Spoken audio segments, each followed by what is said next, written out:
Hello student. पिछली class में हमने जो है अपने सेमेस्टर के सिलेबस के विषय में जाना था कि हमको सिलेबस में पढ़ना क्या है, कितने सब्जेक्ट पढ़ने हैं और कौन सा सब्जेक्ट पर्टिकुलर स्टूडेंट को पढ़ना है, एक स्टूडेंट को पढ़ना है, सबके विषय में हमने जान लिया था। उसके बाद मैंने अपने सब्जेक्ट के विषय में बताया था कि मैं आपको क्या पढ़ाऊँगा। क्लियर है? क्योंकि हर एक सब्जेक्ट का एक टाइटल सब्जेक्ट होता है, टाइटल नेम होता है, जो कि टाइटल नेम ही हम लोग पढ़ते हैं हर एक सब्जेक्ट के। क्लियर है? तो मैं बता देता हूँ कि हमने बताया था आपको कि rural sociology and educational psychology मैं पढ़ाऊँगा, जो कि एग्रीकल्चर एक्सटेंशन का एक पार्ट है। क्लियर है? मेजर सब्जेक्ट आपका एग्रीकल्चर एक्सटेंशन है, उसका एक पार्ट है। पार्ट का नाम क्या है? Rural sociology and educational psychology. Rural sociology and educational psychology. Clear है बात? अभी क्या है, हमने सिलेबस भी आपको बता दिया था। सिलेबस में हमने जब आपको बताया था कि सिलेबस हमारा क्या है, तो उस सिलेबस के अनुसार ही हमको जो है अपनी क्लास को पूरा करना है। उस सिलेबस को ही हमको पूरे अपने सेमेस्टर में पढ़ना है, वो चाहे किसी भी सब्जेक्ट का हो। हर एक सब्जेक्ट का एक सिलेबस होता है, हमने आपको पहले ही बता दिया था। चाहे वो एग्रोनॉमी हो, चाहे हॉर्टिकल्चर हो, चाहे वो मैथ हो, चाहे बायोलॉजी हो, चाहे जेनेटिक्स हो, चाहे सॉइल साइंस हो, चाहे जो सब्जेक्ट हो, हर एक सब्जेक्ट का एक सिलेबस होता है, जिस सिलेबस को ही हमको सेमेस्टर के अंतर्गत पढ़ना होता है और उसी सिलेबस से हमारी परीक्षा में प्रश्न पूछे जाते हैं। क्लियर बात? अभी हमें पढ़ना क्या था? Rural sociology and educational psychology. इसका पहला टॉपिक हमारा सोशियोलॉजी। इसका पहला टॉपिक क्या है हमारा? सोशियोलॉजी। सोशियोलॉजी क्या है? सोशियोलॉजी मतलब समाजशास्त्र क्या है। क्लियर है? सोशियोलॉजी की उत्पत्ति जो होती है वो लैटिन तथा ग्रीक भाषा के दो शब्दों से मिलकर हुई है। मतलब सोशियोलॉजी जो शब्द है वह दो शब्दों से मिलकर बना है। क्लियर है? जिसमें दोनों शब्द जो हैं, जो दो शब्द मिलकर बनाए गए हैं, जो दो शब्द सोशियोलॉजी में प्रयोग होते हैं, उनका लैटिन एक वर्ड है, एक है ग्रीक भाषा का शब्द है। एक लैटिन भाषा का शब्द है, एक ग्रीक भाषा का शब्द है। क्लियर है? जैसे सोशियोलॉजी को हमने इस टाइप से लिख लेना है। उसके बाद सोशियस और लॉगस, दो शब्द कौन से हैं? सोशियस प्लस लॉगस। सोशियस किस भाषा का है? लैटिन भाषा का है, और लोगस आपका ग्रीक भाषा का है। क्लियर है? सोशियस का अर्थ क्या है? सोशियस का मीन्स क्या है? मित्र, सहयोगी या समाज। और लोगस का अर्थ होता है विज्ञान। क्लियर है बात? इसी तरह जैसे हम कह सकते हैं लैटिन भाषा में सोशियस का अर्थ मित्र या सहयोगी या समाज होता है, तथा ग्रीक भाषा के लोगस का अर्थ विज्ञान होता है। इन शब्दों का अर्थ क्या हो जाएगा क्रमशः? समाज तथा शास्त्र। इस प्रकार समाज का विज्ञान ही समाजशास्त्र है, मतलब समाज का अध्ययन करना ही समाजशास्त्र है। क्लियर है बात? समझ गए मेरी बात को? आप लोग समझ गए होंगे कि सोशियोलॉजी शब्द दो शब्दों से मिलकर बना है, जो कि सोशियस प्लस लॉगस है। सोशियस शब्द लैटिन भाषा का शब्द है, जिसका अर्थ मित्र तथा सहयोगी, मित्र या सहयोगी या समाज होता है, तथा लोगस शब्द ग्रीक भाषा का है, जिसका अर्थ विज्ञान या शास्त्र होता है। क्लियर है बात? इन शब्दों से आप इसको लिख सकते हैं। क्लियर है? अगली बात कर लेते हैं इसकी परिभाषा की। परिभाषा क्या है इसकी? डेफिनेशन क्या है इसकी? एलएफ वर्ड के अनुसार sociology is the science of society, मतलब समाजशास्त्र समाज का विज्ञान है। समाजशास्त्र समाज का विज्ञान है। क्लियर है बात? एलएफ वार्ड ने कहा। किसने कहा? एलएफ वार्ड ने कहा। तथा मैकाइवर ने क्या कहा? Sociology is the study of the nature of social relationship. Clear है बात? Sociology is the study of the nature of social relationship. किसने कहा? मैकाइवर ने कहा। इसी तरह बाई गिडिंग्स ने भी एक परिभाषा दी है। बाई गिडिंग्स ने भी एक परिभाषा दी। गिडिंग्स एक वैज्ञानिक थे। एलएफ वार्ड ने दिया sociology is the science of society. MacIver ने दिया sociology is the study of the nature of social relationship. Clear है बात? Social relationship. और आपका गिडिंग्स ने क्या दिया? समाजशास्त्र समाज का वैज्ञानिक अध्ययन है। गिडिंग्स ने क्या कहा? गिडिंग्स ने क्या कहा? गिडिंग्स ने क्या कहा? गिडिंग ने कहा समाजशास्त्र समाज का वैज्ञानिक अध्ययन है। क्लियर है। ओडम एक वैज्ञानिक ओडम थे, उन्होंने भी कहा, ओडम ने क्या कहा, ओडम ने कहा कि समाजशास्त्र वह विज्ञान है जो कि समाज का अध्ययन करता है। समाजशास्त्र वह विज्ञान है जो कि समाज का अध्ययन करता है। क्लियर है बात। ये हमारा हो गया समाजशास्त्र की अर्थ हमने समझ लिया। समाजशास्त्र दो शब्दों से, सोशियोलॉजी दो शब्दों से मिलकर बना है, सोशियस प्लस लॉगस। सोशियस जो है लैटिन भाषा का शब्द है जिसका अर्थ होता है मित्र या सहयोगी या समाज, तथा लोगस ग्रीक भाषा का शब्द होता है जिसका अर्थ होता है विज्ञान या शास्त्र। क्लियर है बात। अतः इन दोनों शब्दों को मिलाकर हम अर्थ को समझने का प्रयास करें तो क्या है, समाज का विज्ञान या समाज का शास्त्र। क्लियर है बात। जिसकी डेफिनेशन की बात करें, डेफिनेशन क्या है, डेफिनेशन अलग अलग वैज्ञानिकों ने अलग अलग शब्दों में बताया है। जैसे एल.एफ. वॉर्ड ने sociology the science of sociology the study of the nature of social relationship, तथा मैकाइवर ने कहा ये है ना, गिडिंग ने कहा समाजशास्त्र समाज का वैज्ञानिक अध्ययन है। ओडम ने कहा समाजशास्त्र वह विज्ञान है जो समाज का अध्ययन करता है। क्लियर है बात। अब बात कर लेते हैं हम रूरल सोशियोलॉजी की। रूरल सोशियोलॉजी क्या है उसकी बात कर लेते हैं आपसे।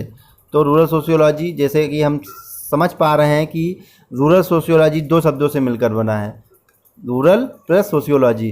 ग्रामीण समाजशास्त्र जैसा कि नाम से प्रकट होता है ग्रामीण मनुष्यों के समाज का शास्त्र है, मतलब ग्रामीण में रहने वाले। अभी हम लोग पढ़े थे समाजशास्त्र। समाजशास्त्र को अगर हम देखें तो दो टाइप से हम डिफाइन कर सकते हैं, एक नगरीय समाजशास्त्र, एक ग्रामीण समाजशास्त्र। मतलब नगरीय मतलब शहरी समाजशास्त्र, एक ग्रामीण समाजशास्त्र। हमारे सिलेबस में क्या है, ग्रामीण समाजशास्त्र मतलब गांव में रहने वाले व्यक्तियों के समाज का अध्ययन ही क्या कहलाता है, ग्रामीण समाजशास्त्र कहलाता है। क्लियर है बात। ग्रामीण समाजशास्त्र दो शब्दों से मिलकर बना है, ग्रामीण और समाजशास्त्र, अतः दोनों शब्दों को समझना आवश्यक है। पहली बात तो हम समाजशास्त्र को समझ चुके हैं कि समाज का अध्ययन करना ही समाजशास्त्र कहलाता है। क्लियर है बात। समाज का अध्ययन करना ही समाजशास्त्र कहलाता है, वह चाहे वह शहरी हो चाहे ग्रामीण हो। लेकिन हम क्या पढ़ रहे हैं, ग्रामीण समाजशास्त्र। तो ग्रामीण समाजशास्त्र दो शब्दों से मिलकर, ग्रामीण और समाजशास्त्र दो शब्दों से मिलकर बना है। समाजशास्त्र को हम समझ चुके हैं, अब ग्रामीण को समझ लेते हैं क्या होता है। ग्रामीण शब्द से तात्पर्य है कि वह क्षेत्र जहाँ पर अधिकतर मनुष्य प्रारंभिक व्यवसाय में लगे हों तथा प्रकृति के संपर्क में अपनी जीविका उत्पन्न करते हों। क्लियर है बात। अगर हम बात करें ग्रामीण की, ग्रामीण वह व्यक्ति नहीं होता है कि खेती करने वाला ही व्यक्ति ग्रामीण है। क्लियर है। गांव में रहने वाला व्यक्ति वह चाहे पशुपालन करता हो, भेड़ चराता हो, जैसे राजस्थान वगैरह में ऊँट वगैरह अपना जो है ऊँट वगैरह का बिजनेस करते हैं, भेड़ वगैरह चराते हैं। आपका जो है पशुपालन भी जो है कृषि के अंतर्गत आता है ना, खेती करना भी कृषि के अंतर्गत आता है। मतलब कि जो भी प्रारंभिक व्यवसाय हैं, जो भी व्यक्ति प्रारंभिक व्यवसाय करता है वह सब ग्रामीण के अंतर्गत आता है। क्लियर है बात। एक आर.एन. मुखर्जी थे, उन्होंने ग्रामीण की विशेषताएं कुछ बताई हैं, उसके अंतर्गत हम ग्रामीण की परिभाषा को समझ सकते हैं, ग्रामीण को समझ सकते हैं। इन्होंने ग्रामीण को विलेज कहा और गांव वह समुदाय है जिसमें निम्न विशेषताएं होती हैं। इन्होंने ग्रामीण को क्या कह दिया, विलेज कह दिया। मतलब जो ग्रामीण है उसको अगर पढ़ना है तो हमको विलेज को जानना होगा। तो ग्रामीण को विलेज कह दिया, विलेज मतलब गांव कह दिया, और गांव को समुदाय कह दिया, मतलब गांव समुदाय है एक प्रकार का। क्लियर है बात। समुदाय की एक डेफिनेशन हम समझ सकते हैं। समुदाय का मतलब क्या होता है, वह निश्चित क्षेत्र जहाँ पर दो या दो से अधिक व्यक्ति, मतलब अधिक से अधिक व्यक्ति निवास करते हैं, एक निश्चित स्थान होता है जिसका, उसे समुदाय कहते हैं। जैसे आपका गांव ही आपका समुदाय है। क्लियर है बात। उसमें कई जाति के लोग रहते हैं, लेकिन आप गांव को उठा के कहीं ले नहीं जा सकते। क्लियर है। गांव अपनी एक स्थिति में रहेगा, एक आकार है उसका, उतना ही बड़ा हमेशा रहेगा, उसका एक स्पेसिफिक नाम होगा, क्लियर है बात। ये सब समुदाय की विशेषताएं हैं। तो क्या विशेषताएं बताई इन्होंने आर.एन. मुखर्जी की, विलेज की, ग्रामीण की, होमोजेनिटी होती है, मतलब समानता होती है। आप लोग देखते होंगे कि आपके गांव में लगभग व्यक्ति एक समान के होते हैं। क्लियर है बात। कैसे होते हैं, एक समान भाषा होती है, एक समान उनका त्यौहार होता है, एक समान ही उनका बोली भाषा, मतलब रहना सहना होता है, मतलब जो भी होता है लगभग समान होता है। क्लियर है बात। समानता होती है। पहली विशेषता इन्होंने यह बताई कि ग्रामीण के अंदर समानता होती है, मतलब जिस समुदाय के लोग हैं उसी समुदाय की विशेषता उनके अंदर होती है। क्लियर है बात? समझे नहीं मेरी बात को? मैं एक बार और क्लियर किए देता हूँ। RN मुखर्जी ने ग्रामीण को विलेज कहा और गांव वह समुदाय है जिसमें निम्न विशेषताएं पाई जाती है, इन्होंने बताया। पहली विशेषता क्या बताया? होमोजेनिटी, मतलब समानता, मतलब जो गांव में व्यक्ति रहते हैं उनके अंदर समानता होती है, उनकी भाषा भी समान होती है, उनके त्यौहार भी समान होते हैं, उनकी वेशभूषा भी समान होती है, उनका रहन सहन भी समान होता है, लगभग समान ही होता है। लगभग का मतलब अगर हम 60 या 70 या 80% चले जाते हैं तो वो समझ लो एक प्रकार से समानता में आता है। क्लियर है बात?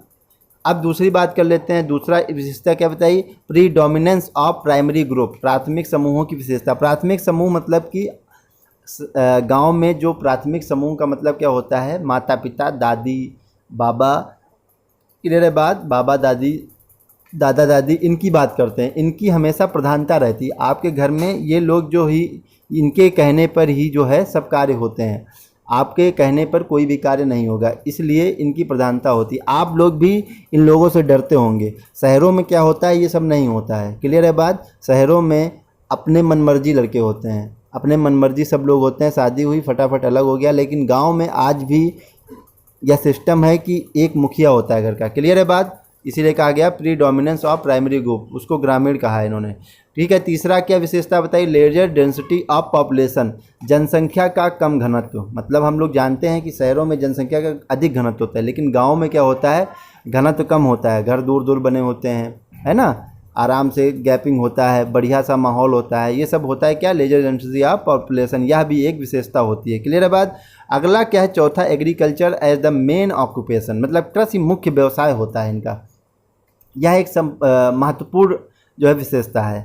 कृषि एक मतलब अगर हम देखें, कभी कभार होमोजेनिटी नहीं पाई जाती है, कभी कभार देखते हैं मतलब जो है समुदाय में, हमारे गांव में होमोजेनिटी समानता नहीं होती है, लगभग होती है, कम होती है। क्लियर है बात? लेकिन फिर हम देखते हैं कि कभी कभार जो है प्राथमिक समूहों की विशेषता भी नहीं होती, प्रधानता भी नहीं होती, ये भी हो सकता है ना। जनसंख्या का कम घनत्व का पास ही पास घर बने हो, गांव ऐसे भी हो गए हैं अब हमारे यहाँ, हमारे समाज में, है ना। लेकिन कृषि मुख्य व्यवसाय होता है इनका। यह तो क्लियर है कि 70 से 80% गाँव के लोग जो है कृषि पर आधारित होते हैं, पशुपालन करते होंगे, भेड़ बकरी चराते होंगे, है ना, खेती करते होंगे। ये जो है इंपॉर्टेंट एक फैक्ट है। क्लियर है? यह एक इंपॉर्टेंट विशेषता है। अगला क्या है? रिलेटिव, मतलब कि माना गया है, RN मुखर्जी मानते हैं कि गांवों के संबंधी अधिक होते हैं, गांव का संबंध अच्छा होता है, गांव के संबंधी अधिक होते हैं। इनका संबंध जो होता है वो औपचारिक होता है, अनौपचारिक नहीं होता है। क्लियर है बात? समझ गए ना मेरी बात? कि RN मुखर्जी ने इन 5 विशेषताओं को ग्रामीणों के अंदर बताया। अब बात कर लेते हैं रूरल सोशियोलॉजी की डेफिनेशन की। अभी हमने क्या कहा था? रूरल को समझना जरूरी है और सोशियोलॉजी को समझना जरूरी है। सोशियोलॉजी को हम पहले ही समझ चुके हैं, रूरल को अब हमने समझ लिया। क्लियर है बात? इन 5 विशेषताओं को हम याद कर लेंगे RN मुखर्जी के द्वारा। इन 5 विशेषताओं को याद कर लेंगे कि ग्रामीण के अंदर क्या विशेषता होती है, ग्रामीण किसे कहते हैं, है ना। कोई पूछे ग्रामीण कौन होता है, तो RN मुखर्जी के द्वारा ग्रामीण कौन होता है? जिसके अंदर जिस समुदाय के अंदर, मतलब कह सकते हैं RN मुखर्जी ने कहा कि जो है ग्रामीण को विलेज कहा और विलेज को गाँव कहा, है ना। गांव जो है वह समुदाय है जिसमें निम्न विशेषताएं हो, होमोजेनिटी पाई जाती है, मतलब समानता होती है, प्राथमिक समूहों की प्रधानता होती है ना। कृषि मुख्य व्यवसाय होता है, जनसंख्या घनत्व कम होता है ना, संबंधी होते हैं, आपसी संबंधी होते हैं। क्लियर है बात? अब बात कर लेते हैं डेफिनेशन ऑफ रूरल सोशियोलॉजी की। Rural sociology is the sociology of rural life in the rural environment. Clear है? सैंडरसन ने कहा, क्या कहा? Rural sociology Rural sociology is the sociology of rural life in the rural environment। Sanderson ने कहा। Clear है बात? सैंडरसन ने क्या कहा? Rural sociology is the sociology of rural life in the rural environment. Clear है? अगली परिभाषा जो है बर्ट्रैंड ने दी, rural sociology is the study of human relationship in rural environment. Clear है बात? इन्होंने क्या कहा? Rural sociology is the study of human relationship in rural environment. Clear है बात? अब बात कर लेते हैं हम, किसने कहा किसने कहा? ये बर्टन ने कहा। क्या कहा इन्होंने? कि जो है rural sociology is the study of human relationship in rural environment. Clear है बात। अभी जेबी चिदम्बर ने क्या कहा, जेबी चिदम्बर ने क्या कहा, जेबी चिदम्बर ने क्या कहा, ग्रामीण समाजशास्त्र को एक ऐसा वैज्ञानिक अध्ययन के रूप में परिभाषित किया है इन्होंने जो ग्रामीण मानव का उन समूह के संदर्भ में अध्ययन करता है जिन समूहों के मध्य वह ग्रामीण मानव अंतः क्रिया करता है। क्लियर है बात। लीन स्मिथ में क्या कहा इन्होंने बताया, लीन स्मिथ के अनुसार क्या परिभाषा है, लीन स्मिथ। क्लियर समझेंगे हमारी बात को, सुन रहे होंगे आप लोग। लीन स्मिथ। अगर कोई समस्या होती है आपको तो आप हमको जो है पर्सनल व्हाट्सएप नंबर पे जो है आप हमसे जो है इसके विषय में चर्चा कर सकते हैं। क्लियर है बात। कोई समस्या नहीं, आप जो है इसके विषय में हमारे पर्सनल व्हाट्सएप नंबर पे लिखित रूप में चर्चा कर सकते हैं। क्लियर है बात। कोई समस्या नहीं है हमको, है ना। कोई भी समस्या आपको होती है तो आप तुरंत चर्चा कीजिए हमसे। लीन स्मिथ ने क्या कहा, ग्रामीण संबंधों के अध्ययन अथवा व्यक्तिगत ज्ञान को ही ग्रामीण जीवन का समाजशास्त्र कहा जाता है। क्लियर है बात। लीन स्मिथ ने क्या कहा, ग्रामीण संबंधों के अध्ययन अथवा व्यवस्थित ज्ञान को ही क्या कहा जाता है, ग्रामीण जीवन का समाजशास्त्र कहा जाता है। क्लियर है बात, समझ गए मेरी बात को। हम एक और सिंपल सी परिभाषा आपको बता देते हैं क्लियर करने के लिए। ग्रामीण समाज में रहने वाले व्यक्तियों का अध्ययन करना ही ग्रामीण समाजशास्त्र कहलाता है। क्लियर है बात, समझ गए मेरी बात को। अब अगली बात कर लेते हैं हम लोग, scope of rural sociology. Clear है, स्कोप ऑफ रूरल सोशियोलॉजी क्या है स्कोप इसके, स्टडी ऑफ रूरल कम्युनिटी। इसके कुछ 7 स्कोप हैं, 7-8 स्कोप हैं जिनके विषय में काफ़ी स्कोप हैं, लेकिन हम 7-8 स्कोप की चर्चा करेंगे। जैसे पहला है study of rural community, study of rural community, ग्रामीण समुदाय का अध्ययन।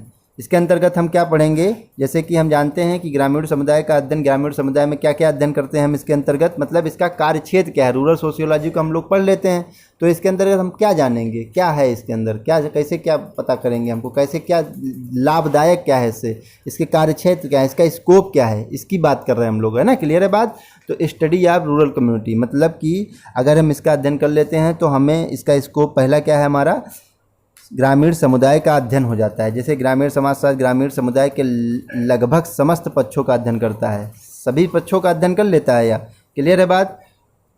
अगर हम बात करें ग्रामीण समुदाय की विशेषताओं, लक्षणों, स्वरूपों, आकार का अध्ययन ग्रामीण समुदाय का अध्ययन क्षेत्र है। मतलब कि स्टडी ऑफ रूरल कम्युनिटी में आप क्या लिखेंगे कि ग्रामीण समुदाय की विशेषताओं, लक्षणों, स्वरूपों, आकार आदि का अध्ययन ग्रामीण समुदाय का अध्ययन क्षेत्र है। मतलब इसका अध्ययन क्षेत्र क्या है, स्टडी ऑफ रूरल कम्युनिटी। मतलब कि स्कोप ऑफ रूरल सोशियोलॉजी का पहला आपका स्कोप क्या है, स्टडी ऑफ रूरल कम्युनिटी, मतलब कि ग्रामीण समुदाय का अध्ययन। ग्रामीण समुदाय का अध्ययन मतलब कि ग्रामीण समुदाय के अध्ययन में हम पूरे ग्रामीण में रहने वाले ग्रामीण का आकार, विशेषताएं, उसके स्वरूप, उसके लक्षण, सबका अध्ययन कर लेते हैं। क्लियर है बात, कितना आकार है उसका। क्लियर है। अब दूसरा पॉइंट क्या है हमारा इसके क्षेत्र में, study of rural social organisation, मतलब कि ग्रामीण सामाजिक संगठन का अध्ययन। ग्रामीण सामाजिक संगठन का अध्ययन, इसके अंतर्गत गांव में पाए जाने वाले विभिन्न संगठनों जैसे विवाह, परिवार, जाति, व्यवसाय, वर्ग व्यवस्था, धर्म, स्वास्थ्य, प्रशासनिक संगठन, शैक्षणिक संगठन आदि का अध्ययन कर लेते हैं। क्लियर है बात, समझ गए मेरी बात को। Study of rural social organisation में किसका अध्ययन कर लेते हैं हम लोग कि ग्रामीण में जो संगठन पाए जाते हैं, विवाह हो गया आपका, ये भी एक संगठन के अंतर्गत आता है, परिवार हो गया, जाति हो गया, व्यवसाय हो गया, शैक्षणिक संगठन हो गया, प्रशासनिक संगठन हो गया, ये सब क्या हो गए आपके, इनका अध्ययन हम लोग कर देते हैं रूरल सोशियोलॉजी के स्कोप के अध्ययन करने के बाद। क्लियर है बात, स्कोप के अंतर्गत, है ना। तीसरा पॉइंट क्या है, study of rural social groups, मतलब कि जो ग्रामीण सामाजिक समूहों का अध्ययन। ग्रामीण सामाजिक समूहों का अध्ययन, पहला क्या हो गया आपका, ग्रामीण समुदाय का अध्ययन। दूसरा हो गया ग्रामीण सामाजिक संरचना का ग्रामीण सामाजिक संगठन का अध्ययन। तीसरा क्या है आपका, ग्रामीण सामाजिक समूहों का अध्ययन। मतलब हम लोग जानते हैं कि हमारे गांव में क्रीड़ा समूह, मनोरंजन समूह, सांस्कृतिक समूह, धार्मिक समूह, आर्थिक समूह आदि कई समूह होते हैं, इनका अध्ययन हम रूरल सोशियोलॉजी के अंतर्गत करते हैं। यह भी इसके एक क्षेत्र में आता है। क्लियर है बात। Study of rural political institution मतलब कि क्या है कि ग्रामीण राजनीतिक संस्थाओं का अध्ययन। इसके अंतर्गत हम ग्रामीण नेतृत्व, ग्राम पंचायत, दलबंदी, गुटबंदी, राजनीतिक संस्थाओं का अध्ययन करते हैं। क्लियर है बात। हमारे गांव में काफ़ी जो है दल बने होंगे, पंचायतें होंगी, ग्राम पंचायत है, कौन कौन नेतागिरी कर मतलब नेतृत्व कौन कौन कर रहा है, गुटबंदी कैसे है, इन सब चीज़ों का हम लोग रूरल सोशियोलॉजी के कार्य क्षेत्र के अंतर्गत अध्ययन कर लेते हैं। क्लियर है बात। अगला है स्टडी ऑफ रूरल पॉपुलेशन। जब रूरल सोशियोलॉजी को पढ़ते हैं तो उसके क्षेत्र में यह भी आता है कि हम जो है वहाँ में रहने वाले व्यक्तियों की पॉपुलेशन के विषय में भी जान लेते हैं। वहाँ जनसंख्या कितनी है, मृत्यु दर क्या है, जन्म दर क्या है, आयु क्या है, लिंग क्या है, मतलब इन सब चीज़ों के विषय में हम लोग जान लेते हैं। क्लियर है बात। अगली बात आती है study of rural social change. Rural social change का मतलब, सोशल चेंज का मतलब समझ लेते हैं हम लोग पहले कि सोशल चेंज का मतलब होता है सामाजिक परिवर्तन। हमेशा समाज का परिवर्तन होता रहता है। आज आप जो है बेल बॉटम पैंट पहनते थे, कल आप जीन्स पहन रहे हैं। क्लियर है बात। कल आप शर्ट पहन रहे थे, आज टी शर्ट पहन रहे हैं। ये जो है चेंज हमेशा चलता ही रहता है। तो हमारे गांव में जितने भी चेंजेस होते हैं उनका भी अध्ययन हमारा रूरल सोशियोलॉजी के अंतर्गत हम कर लेते हैं। मतलब कि study of rural social change का मतलब क्या, ग्रामीण सामाजिक परिवर्तन का अध्ययन। क्लियर है। Rural and urban difference. Rural and urban difference का मतलब ग्रामीण और शहरी समुदाय में अंतर का भी हम इसके द्वारा पता कर लेते हैं। क्लियर है बात। बाकी कुछ भी समझ में आपको नहीं आता है तो आप हमसे व्हाट्सएप पे क्लियर कर सकते हैं। क्लियर है बात। चलिए, थैंक यू क्लास।